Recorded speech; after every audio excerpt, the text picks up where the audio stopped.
Shalom, jumpa lagi bersama saya dalam lanjutan pelajaran pengantar Alkitab Perjanjian Lama. Pada video ini saya akan menyampaikan pengantar Kitab Bilangan. Kitab Bilangan adalah kitab keempat dari Pentateuk, dan kitab ini melanjutkan kisah tentang keluarnya bangsa Israel dari Mesir, upacara perjanjian di padang gurun, Gunung Sinai, dan perjalanan menuju Kanaan. Dan kitab Bilangan menyoroti ujian di padang gurun dan pemberontakan umat Israel, bangsa Israel, selama periode proses perkembangan hubungan bangsa Israel dengan Yahweh. Sebelum saya melanjutkan pelajaran ini, saya mohon dukungan dari saudara atas pelayanan saya untuk menyampaikan pelajaran-pelajaran Alkitab melalui YouTube ini dengan cara subscribe, like, dan share. Baik saudara, kitab Bilangan dalam bahasa Ibrani disebut Bemidbar. Secara harfiah berarti di padang gurun. Di Bemidbar, di padang gurun, diambil dari ayat pembuka dari kitab Bilangan ini. Di mana dituliskan di ayat pembuka, Tuhan berfirman kepada Musa di padang gurun Sinai. Nah, kenapa nama kitab ini disebut Bilangan? Karena merupakan terjemahan secara harfiah dalam versi Septuaginta Yunani, yaitu arithmoi, yaitu bentuk jamak dari arithmos, yang artinya angka bilangan. Jadi nama ini merujuk pada peristiwa sensus atas suku-suku Israel yang disebutkan pada kitab Bilangan pasal 1 ayat 1 sampai 54 dan pasal 26 ayat 1 sampai 65. Nama Yunani dari kitab ini diterjemahkan sebagai numeri dan dalam bahasa Inggris numbers. Bahasa Indonesianya bilangan. Secara tradisional, para sarjana Yahudi Kristen sependapat bahwa penulis kitab Bilangan adalah Musa. Meskipun kitab itu sendiri hanya berisi satu rujukan yang menyebut Musa sebagai penulis kisah-kisah tersebut, dan itu pun secara khusus dibatasi pada rencana perjalanan umat Israel dalam perjalanan padang gurun dari Mesir menuju Moab. Nah, di bagian lain naskah ini tersirat bahwa imam-imam juga mencatat serta melestarikan berbagai petunjuk dan peraturan ilahi, teristimewa hal-hal yang berkaitan dengan tugas mereka di kemah suci.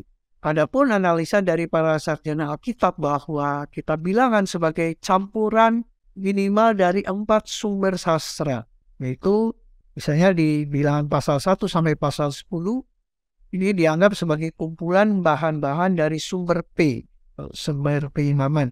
Kemudian pasal 11 sampai pasal 36 yang dianggap sebagai penggabungan dari sumber Y, sumber Yahwis, dan sumber E, Elohis. Dan dua tradisi P yang berbeda. Yakni kitab Bilangan yang mengalami perluasan, mengalami revisi, dan penulisan kembali, pengeditan oleh imam-imam pada abad ke-5 sebelum Masehi. Nah, berdasarkan referensi-referensi tentang Musa dan adanya sesipan beberapa redaksi dalam kitab ini, mencapai bentuknya yang terakhir itu sesudah kematian Musa. Nah, pertanyaannya, apakah Musa sendiri yang menuliskan kata-kata Yahweh, ataukah Musa menyuruh orang lain atau seorang juru tulis untuk mencatatnya? Nah, memang hal ini masih belum jelas ya saudara. Tetapi kitab Bilangan dan kitab-kitab lain dari Pentateuk dituangkan dalam bentuk dari sebuah kesatuan yang ditulis di antara masa kitab Yosua dan para tua-tua Israel. Nah, sebagai latar belakang, menurut formula penanggalan Pentateuk, kitab Bilangan ini meliputi periode waktu sekitar 38 tahun 9 bulan. Periode awal sejarah Ibrani ini tentunya secara umum dikenal sebagai pengembaraan di padang gurun. Nah, peristiwa-peristiwa yang berkaitan dengan perjalanan di padang gurun dari generasi pertama, setelah keluar mereka dari Mesir, itu diceritakan dalam 3 tahap yang berbeda. Tahap 1 itu periode 20 hari di Gunung Sinai, dari penyelesaian kemah suci sampai naiknya awan yang memimpin perjalanan bangsa Israel. Tahap 2, hukuman. 38 tahun pengembaraan di padang gurun dari Sinai ke Kadesh. Untuk generasi yang pertama yang keluar dari Mesir. Kenapa begitu lama? Ya karena ketidakpercayaan dan pemberontakan mereka kepada Yahweh tentunya. Nah, Di tahap yang ketiga itu masa 6 bulan pada akhir masa 32 tahun. Nah, ini sudah generasi kedua. Itu perjalanan dari Kades ke dataran Moab. Nah, saudara kasih dalam Tuhan, penentuan penanggalan yang tepat dari tahun-tahun sesudah keluaran dari Mesir tentunya tidak diketahui ya saudara. Penanggalan yang relatif dari peristiwa-peristiwa dalam kitab Keluaran hanya bergantung pada pandangan mengenai tanggal terjadinya peristiwa keluar. Kita bisa lihat itu dari tabel seperti saya tampilkan ini. Ya, keluar dari Mesir hari kelima bulan 1. Nah, tidak ditunjukkan tahunnya. Tiba di Gunung Sinai hari ke-1 bulan ketiga. Yahweh menyatakan diri di Sinai hari ketiga bulan ketiga. Menyelesaikan kemah suci hari ke-1 bulan ke-1 tahun kedua. Perintah untuk menghitung umat Israel hari ke-1 bulan kedua tahun kedua. Berangkat dari Sinai hari ke-20 bulan kedua tahun kedua. Tiba di Kades bulan ke-1 tahun, mungkin ini tahun ke-40. Kematian Miriam bulan ke-1 kemungkinan ini tahun ke-40 juga. Kematian Harun dan 30 hari perkampungan ya diperkirakan hari ke-1 bulan kelima diperkirakan tahun ke-40 juga. Kemudian keberangkatan ke Moab hari ke-1 bulan ke-6 tahun ke-40. Musa memberi amanat kepada Israel di Moab hari ke-1 bulan ke-11 tahun ke-40. Kematian Musa dan 30 hari perkampungan, nah ini belum jelas hari, bulannya, dan tahunnya, tidak ada datanya. Kemudian Yosua dan Israel memasuki Kanaan hari ke-10 bulan ke-1 tahun ke-41. Nah, pesan kitab ini ada dua. Yang pertama, kesabaran dan kesetiaan Allah di dalam menghadapi sungut-sungut dan pemberontakan Israel yang terus-menerus. Ya saudara. Kedua, sifat dasar dan karakter Yahweh, Allah pemrakasa dari perjanjian Israel. Pengalaman di padang gurun tentunya memberikan pandangan sekilas tentang Yahweh sebagai Allah yang memelihara, yang memberi nafkah kepada bangsa Israel dengan setia dan sabar. Yang tentunya dalam kedaulatannya juga sebagai Allah yang adil dan Allah yang cemburu, yang Allah juga melakukan hukuman atas ketidaksetiaan mereka. Dan secara teologis, tujuan kitab Bilangan adalah melestarikan kisah-kisah, tahap permulaan dari pelaksanaan praktis perjanjian Allah yang ditetapkan dengan Israel, di mana kitab Bilangan menekankan yang pertama kekudusan Allah, kemudian keberdosaan manusia, perlunya ketaatan pada Yahweh, strategi ketidaktaatan terhadap perintah-perintah Yahweh, kesempurnaan kesetiaan Allah pada persetujuan perjanjiannya. Nah, secara pragmatis, bagian dari tujuan kitab Bilangan adalah untuk menata dan mengorganisasi bangsa Israel yang dulunya mereka itu sebagai budak di Mesir ke dalam satu kesatuan komunitas Allah yang dipersiapkan tentunya untuk menggenapi kewajiban-kewajiban perjanjian mereka dengan Yahweh. Nah, maksud dari kitab Bilangan adalah untuk mengubahkan sebuah bangsa yang telah tertindas menjadi sebuah kerajaan imamat dan sebuah bangsa yang kudus melalui peraturan-peraturan sipil dan seremonial, hukum-hukum keagamaan, menuruti sensus administratif, menetapkan barisan suku dan tenda, ya, peraturan-peraturan keimaman, petunjuk awan, dan hukum-hukum yang berhubungan dengan pembagian-pembagian dan warisan dari negeri tersebut. Contoh-contoh tragis akibat ketidaktaatan bangsa Israel terhadap perjanjian di dalam kitab Bilangan merupakan suatu peringatan yang tegas ya untuk generasi-generasi selanjutnya. Dan Musa memahami nilai yang mendidik dari pelajaran-pelajaran yang mengandung nilai historis untuk taat terhadap perjanjian. Karena itu dalam pesan perpisahannya Musa mengingatkan Israel untuk memperhatikan perbuatan-perbuatan Yahweh atau Tuhan yang dilakukan selama pengembaraan di padang gurun.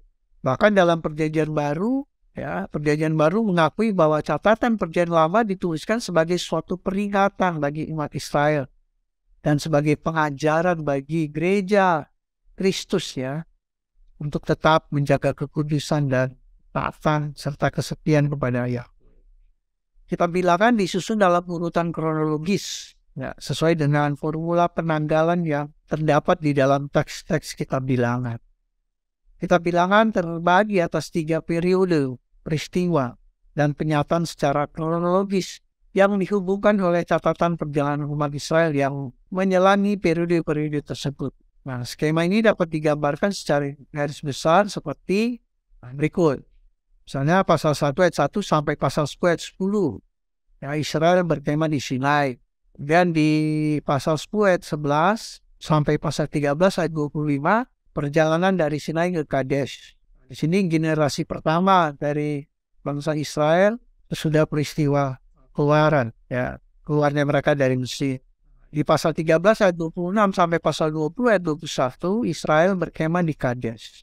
Di pasal 20 ayat 22 sampai pasal 21 ayat 35, nah, ini perjalanan dari Kadesh ke Moab. Nah, ini sudah generasi kedua. Kemudian pasal 20 ayat 1 sampai pasal 30 ayat 13, Israel berkemah di dataran Moab. Jadi kelima bagian ini memperkuat dasar dari kitab bilangan. Ya, kesetiaan Yahweh dalam menghadapi pemberontakan Israel dan akibat-akibat yang diberikan Yahweh atas ketidaktaatan mereka pada perjanjian.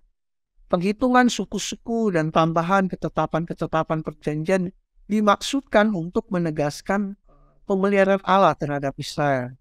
Sementara mereka sebagai tawanan dulu di Mesir ya, dan penggenapan janji-janji yang dibuat Abraham mengenai bangsa yang besar. Ya, Allah mau pelihara mereka. Dulu bagaimana mereka sebagai budak. Kemudian Allah mengeluarkan mereka dari Mesir, menjadikan mereka bangsa yang besar. Perjalanan dari Sinai ke Kadesh dan peristiwa-peristiwa yang berkaitan dengan perjalanan itu juga menegaskan tentang kesetiaan Yahweh. Ya, misalnya Yahweh menyediakan mana, burung puyuh, dan lain sebagainya. Sifat mementingkan diri, ketidaktaatan dan pemberontakan Harun, Miriam, Korah, dan orang-orang Lewi, ini tercatat dalam kitab ini. Bahkan Musa sendiri juga gagal ya karena mengecewakan Allah di Meriba. Bagian-bagian terakhir dari kitab bilangan secara nyata mempertunjukkan kesetiaan perjanjian Yahweh dan maksud-maksud baiknya untuk membawa umat Israel ke negeri perjanjian dengan mengalahkan musuh-musuh sepanjang perjalanan mereka dan menunjuk Yosua sebagai pengganti Musa. Bahkan ucapan berkat Harun di pasal 6, pasal 24 sampai 2, ayat 24 sampai 26 ya, kembali diucapkan untuk Israel secara penuh dalam pasal 2 sampai pasal 24. Ketika Yahweh mengubah berbagai kutukan bilian yang menjadi ucapan berkat atas bangsa Israel. Nah, ada beberapa tema-tema utama dalam kitab bilangan ini. Yang pertama, pemeliharaan Allah. Dalam kitab ini kita menemukan beberapa ilustrasi mengenai bagaimana Allah memenuhi kebutuhan umatnya. Bahkan ada tema juga dalam kitab ini yaitu ujian oleh Yahweh. Ya. Pengalaman masa pencobaan atau ujian adalah sebenarnya tema yang berulang-ulang diketengahkan dalam Pentatek dan menjadi tema utama dalam kitab bilangan. Musa menggambarkan penggembaran di Israel selama 40 tahun di padang gurun sebagai suatu ujian iman oleh Yahweh dan kesetiaan kepada perjanjiannya. Karena tujuan ujian Yahweh adalah agar umat Israel belajar untuk merendahkan diri dan bergantung tentunya sepenuhnya kepada Dia. Dan mereka taat kepada semua perintah. Nah, dalam perjanjian baru, episode sejarah Israel terdapat dalam kesaksian Stefanus ya di hadapan Sanhedrin. Kita disilah dalam Kisah Para Rasul 39, di mana Stefanus menyatakan bahwa bangsa Israel itu gagal karena dalam hati mereka selalu ingin kembali ke Mesir. Itu yang membuat mereka gagal untuk masuk dalam tanah perjanjian. Nah, selanjutnya kisah-kisah dalam perjanjian lama ya, mengenai Abraham, Daud, Ayub, dan masih banyak lain menunjukkan bahwa ujian oleh Yahweh adalah pengalaman yang biasa ya bagi orang-orang yang dipilih Allah. Kan dalam perjanjian baru setuju dengan pemahaman perjanjian lama mengenai ujian Allah terhadap manusia. Yesus juga dicobai seperti kita ya, supaya dia merasakan kesukaran dan pergumulan kita manusia. Nah, tema selanjutnya adalah tentang murka Allah. Ya, salah satu aspek yang menyedihkan dalam bilangan ialah kenyataan bahwa Allah seringkali murka kepada mereka. Kemudian tema selanjutnya tentang keteraturan Allah. Allah adalah Allah yang teratur dan tertib. Kalau kita lihat pasal 1, 2, 3, 4, pasal 26, 32 mengenai penjumlahan umat, ada sensus di sana, bahkan pengaturan perkemahan suku-suku, ya. Ini mengenai tata cara ibadah, bahwa Allah itu Allah yang teratur dan tertib. Kalau kita lihat sensus, ya, penghitungan atau pendaftaran orang-orang merupakan sebenarnya prosedur administratif yang biasa bagi timur dekat kuno, ya. Karena pada zaman itu sensus itu mempunyai 3 fungsi. Yang pertama untuk memastikan dan merekrut tenaga-tenaga untuk berperang. Kemudian untuk pembagian tugas pekerjaan dalam kelompok-kelompok pekerja paksa dan tugas pekerjaan pelayan keagamaan, keimamatan, ya, dan untuk menetapkan dasar perpajakan. Misalnya dalam Keluaran 30, Musa pernah melakukan sensus untuk pemberian persembahan uang untuk kemah suci. Nah, berikut adalah pengaturan dari 12 suku, ya, di sekeliling kemah pertemuan. Saudara bisa lihat, tengah-tengah ada kemah pertemuan, nah, di sebelah kiri ada suku Asher, Simeon, ini posisi kemah mereka, kemudian ada suku Manasye, Efraim, Benyamin, dan di kemah pertemuan di atas ada Dan, di bawah Ruben, dan Naftali, sebelah kanannya Naftali, Gad, dan di belakangnya Isakar, Yehuda, dan Zebulon. Nah, ini urutan barisan suku-suku. Nah, ini urutannya. Tabut perjanjian di depan, kemudian suku Yehuda, Isakar, Zebulon di depan, di belakang tabut, kemudian Gerson, Merari, bahan-bahan kemah pertemuan di bawah, diangkut oleh Gerson dan Merari. Kemudian ada suku Ruben, Simeon, dan Gad di tengah, kemudian ada Kehat di peralatan kemah pertemuan, kemudian ada suku Efraim, Manasye, Benyamin, kemudian di belakang sekali dan Asher dan Naftali. Nah, perintah untuk pendaftaran Israel yang pertama kali diberikan pada bulan kedua dari tahun kedua sesudah peristiwa keluaran. Nah, sensus ini menghitung generasi pertama Israel sesudah keluaran. Semua pria 20 tahun ke atas. Nah, jadi sensus untuk pria-pria 20 tahun ke atas. Perintah untuk perhitungan yang kedua dari semua orang laki-laki Israel yang sudah siap untuk maju berperang terjadi pada tahun ke-40 sudah keluaran, dan menghitung jumlah generasi kedua sesudah peristiwa keluaran umat Israel. Kemudian tema selanjutnya dari kitab Keluaran adalah pimpinan Allah. Patut dicatat bahwa kendati pun terjadi pembangkangan yang terus-menerus, Allah masih memimpin umatnya dalam pengembaraan mereka di padang gurun dengan tiang awan dan tiang api. Kemudian tema selanjutnya adalah penyataan Allah di dalam budaya manusia. Nah, kitab Bilangan menggambarkan cara-cara yang berbeda di mana Yahweh menyatakan dirinya pada bangsa Israel dalam konteks budaya Timur Dekat Timur. Dengan melihat penyataan Yahweh dalam konteks budaya manusia menunjukkan adanya 2 prinsip penting. Yang pertama, Allah menunjukkan hormat dan penghargaannya terhadap budaya manusia dengan bekerja melaluinya daripada di atas atau di luar. Yang kedua, sasaran yang lebih tinggi dari ketaatan perjanjian dan kekudusan, baik secara pribadi maupun bersama, mungkin menuntut berbagai pendekatan di atas budaya pada pelayanan hubungan yang dilaksanakan dalam namanya. Nah, selanjutnya, tema dalam kitab Bilangan adalah ramalan-ramalan Bileam. Keunikan ucapan puitis Bileam dilestarikan di kitab Bilangan pasal 22-24.